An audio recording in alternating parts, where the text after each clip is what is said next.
Hello everyone and welcome back to the channel. After we talked about the hidden German tank Titan and the secret Nazi flying wing that inspired the B-2 bomber, we are now taking this whole operation underwater.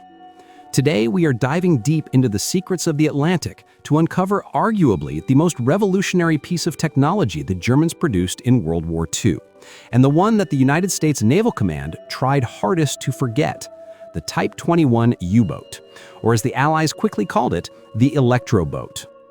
When US and British forces finally captured these sleek electric-powered monsters at the end of the war, they realized they weren't just capturing another U-boat. They were capturing the blueprint for the next 50 years of submarine warfare, and they immediately locked that blueprint away. This is the story of how a German design from 1944 built the foundation of the modern American nuclear fleet.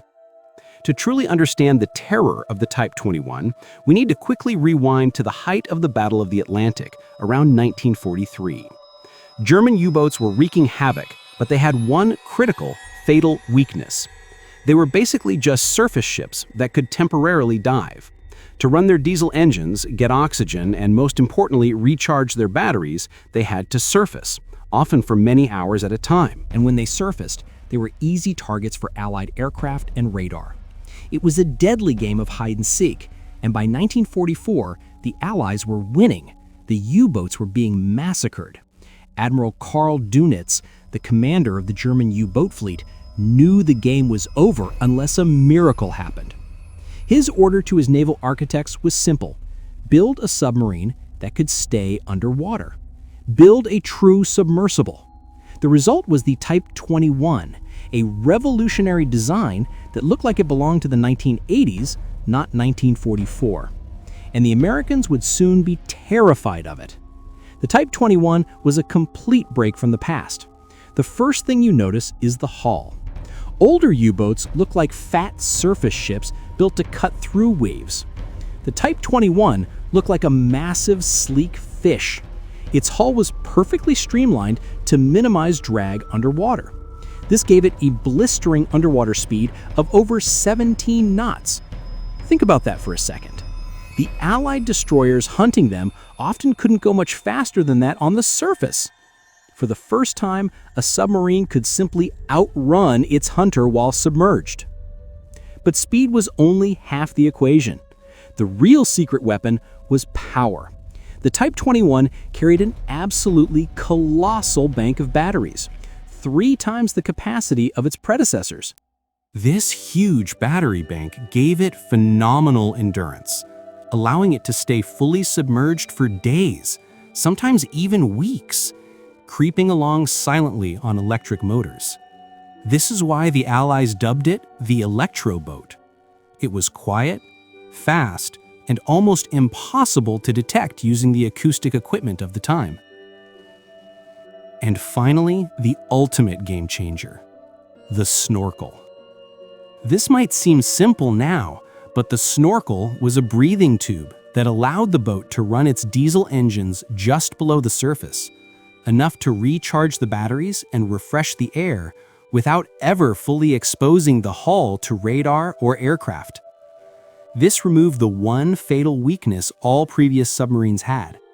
The Type XXI could truly operate as an invisible, self-sufficient hunter. The war ended before the Type XXI could fully enter the Battle of the Atlantic in numbers. Only 2 went on patrol, and neither sank a ship. But its potential was staggering. Dönitz predicted that if they had just 100 of these boats in service, the entire Allied invasion of Europe might have been impossible. When the war ended, the Allies weren't just celebrating. They were racing. Under a highly classified effort known as Operation Pledge, the US, Britain, and the Soviet Union scrambled to secure these captured Type XXI prototypes. They found a handful of completed or nearly completed boats. The US shipped several back to its naval yards for immediate and intense study. And that is where the secret begins. Just like the Horten flying wing, the Type XXI wasn't put in a museum. It was locked away. It was taken apart, analyzed bolt by bolt, and its secrets were only shared with the highest levels of Naval Design Command.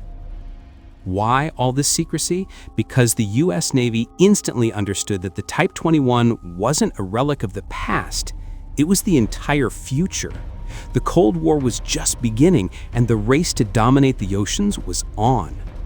The US Navy knew they had to build a submarine that could counter the Type 21, but they soon realized the fastest solution was simply to copy it. The influence of this captured Nazi technology was immediate. The US Navy launched the WWII, Greater Underwater Propulsion Power Conversion Program. They took their old World War II submarines, ripped out their diesel engines, streamlined the hulls, installed huge new battery banks, and added snorkels.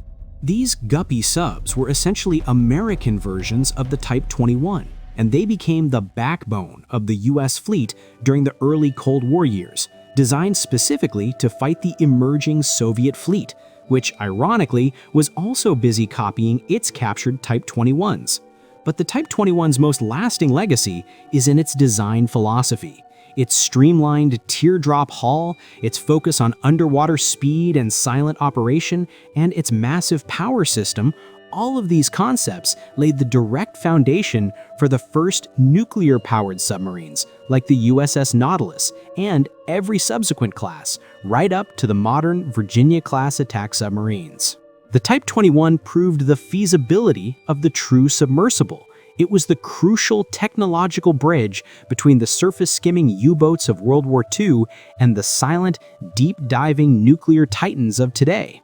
So the Type 21 never won the war for Hitler, but the fear it generated and the radical technology it introduced shaped the nuclear navies of the superpowers for decades. The Germans built the blueprint for a deadly weapon, and the Americans, realizing its world-changing power, simply took it, hid it, and used it to build their own naval dominance. The Electroboat is the true silent titan of the Second World War. Thank you so much for joining me on this deep dive into one of military history's most fascinating secrets. What do you think? Was the Type 21 the most powerful weapon the Germans failed to deploy? Let me know your thoughts in the comments below. And if you enjoyed this story, please hit that like button and subscribe for more untold histories.